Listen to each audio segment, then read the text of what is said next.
আসসালামু আলাইকুম সবাইকে। সবাই কেমন আছেন? আশা করি আলহামদুলিল্লাহ সবাই ভালো আছেন। আবার আমি আপনাদের সামনে হাজির হয়ে গেলাম সুন্দর একটি ডেজার্ট নিয়ে। ডেজার্টটি হচ্ছে পুডিং কেক। পুডিং কেকটি দেখতে যেমন সুন্দর হয়, খেতেও ঠিক তেমন মজাদার হয়।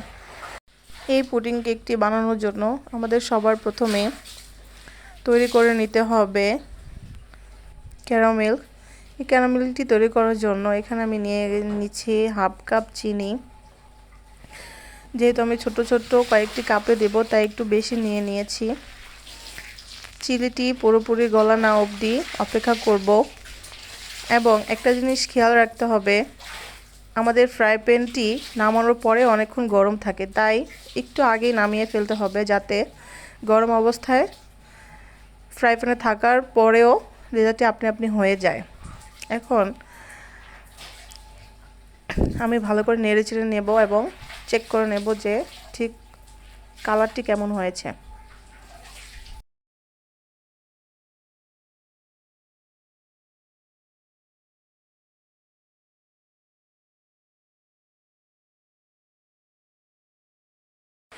আমার ক্যারামেলটি তৈরি হয়ে গেছে। এখন আমি অফ স্ক্রিনে এই বক্সগুলোতে দিয়ে নেব।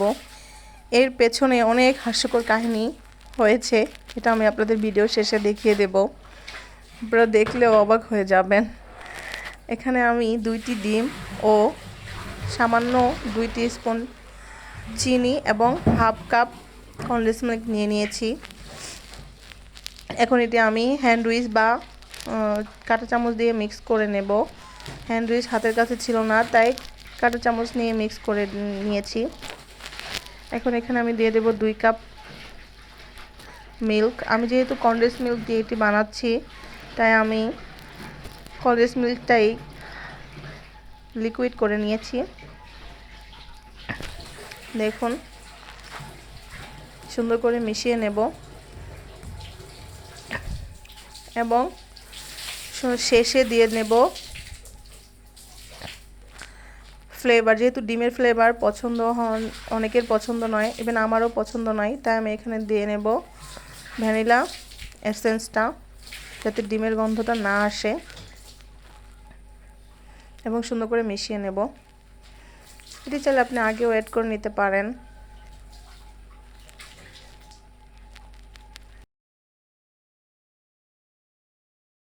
সুন্দর মতো মিক্স হয়ে গেলে এখন আমি একটা ছাঁকনি দিয়ে ছেঁকে নেব। অবশ্যই আপনারা ছেঁকে নেবেন, যাতে কোনো কিছু আস্ত থাকে তাহলে সেটা ছেঁকে বের করে ফেলবেন, এতে পুডিংটা ভালো হয়।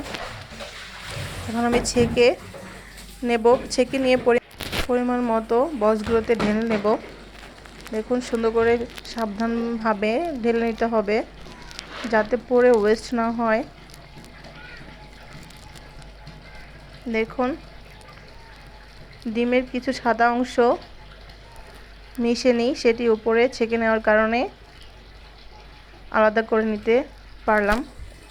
এখন আমি সুন্দর করে পরিমাপ করে যতটুকু করে দিলে পারফেক্ট হয় ঢেলে নেব। আমি এখানে ছোট 5টি বক্স নিয়েছি।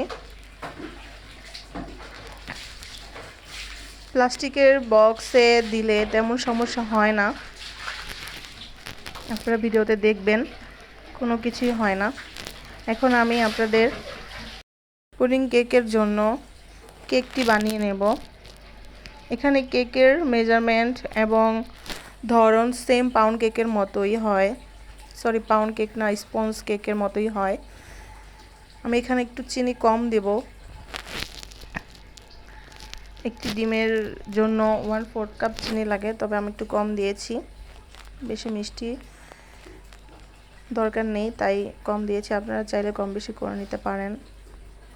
এখন আমি এটি বিট করে নেব। আমি ডিম এবং কুসুম সাদা অংশ একসাথে দিয়ে দিয়েছি।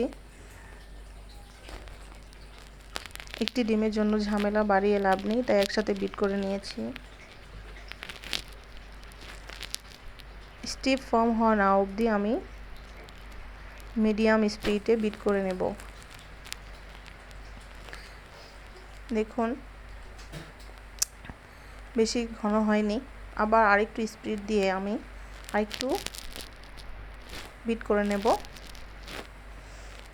বিট হয়ে গেলে আমি এখানে অ্যাড করে নেব চকলেট ফ্লেভার।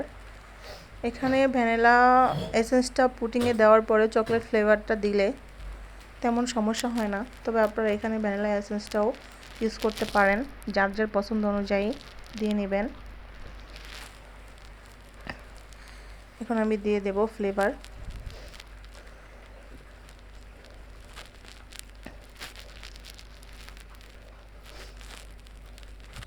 এবং সামান্য একটু তেল ইউজ করে নেব। এবার প্রায় 10 সেকেন্ডের মতো বিট করে নেব, যাতে কালারটা তেলটা ভালো মতো মিক্স হয়ে যায়। ভালো মতো মিক্স হয়ে গেলে এখানে অ্যাড করে নেব শুকনো উপকরণগুলো। শুকনো উপকরণের মেজারমেন্ট আগের ভিডিওগুলো চেক করলে বুঝতে পারবেন এক ডিমের জন্য শুকনো উপকরণের মেজারমেন্ট কোনটা কতটুকু। তবুও আমি আবার বলে দিচ্ছি, এখানে এক ডিমের জন্য 1/4 কাপ ময়দা, 1 teaspoon cornflour, 1/2 teaspoon baking soda baking powder use করে নেবেন। বেকিং সোডা স্বাস্থ্যের জন্য ক্ষতিকর, তাই সোডাটা স্কিপ করার চেষ্টা করবেন। দিলে সামান্য একটু দেওয়া যাবে, তবে আমি এটি ইউজ করি না। এখন সুন্দর মতো ছেঁকে নেব। যেহেতু পুডিং ছাকার পর এটা আমি ক্লিন করে নিয়েছি, ভেজা ছিল, ছাকার সময় এটা পড়তে অসুবিধা হচ্ছিল। দেখছেন একটু লেগে লেগেও আসছিল। এটা আমি স্প্যাচুলা দিয়ে সুন্দর করে ছেঁকে দেব, তাহলে পড়ে যাবে, সমস্যা নেই। এবার আমি আলতো হাতে মিক্স করে নেব। এখন মিক্স করার পর এটি আমি একটি পাইপিং ব্যাগে ভরে নেব, যাতে আমার এটি পুডিংয়ের উপর দিতে সুবিধা হয়। সুন্দর মতো ভরে নেব কুচি কুচি।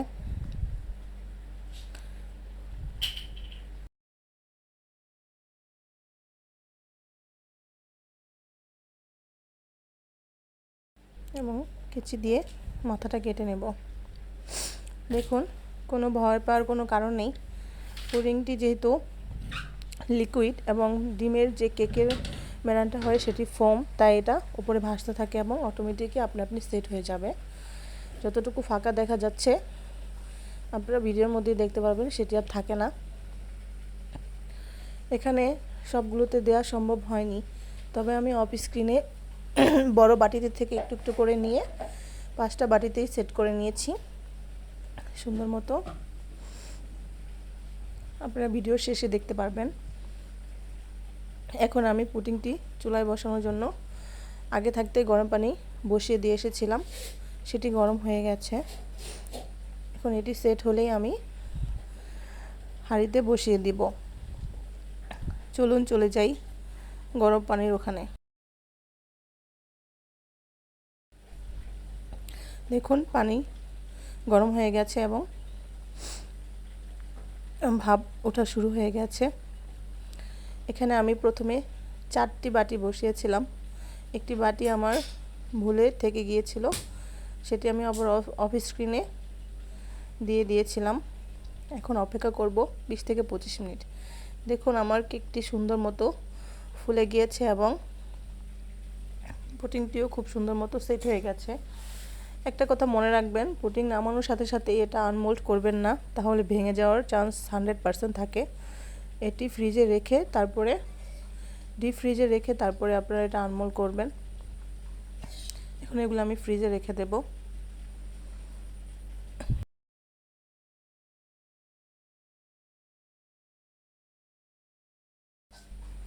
দেখুন ফ্রিজ থেকে নামিয়ে নিয়ে আসলাম। এবার চলুন আমার কিছু হাস্যকর ঘটনা আপনাদের সাথে শেয়ার করি। দেখুন ক্যারামেলটি ঠান্ডা হওয়ার আগেই আমি বক্সে দিয়ে দিয়েছিলাম, তাই এগুলো গরমের তাপে গলে গিয়েছে। খুবই হাস্যকর কাহিনী হলেও একটি ভয়ানক ঘটনা। যে কোনো মুহূর্তেই দুর্ঘটনা ঘটতে পারতো, হাতে পায়ে লাগলে সাথে সাথে জ্বলে যেত। দেখুন প্রত্যেকটা বাটি ছিদ্র হয়ে গিয়েছে এবং আমার টেবিল মেটটাও ছিঁড়ে গিয়েছে। যখন ক্যারামেলটি ছিদ্র হয়ে পড়েছিল আমি এগুলো ওঠানোর সময় টান দিয়েছিলাম, তাই টেবিল ম্যাটটি সহ উঠে এসেছে।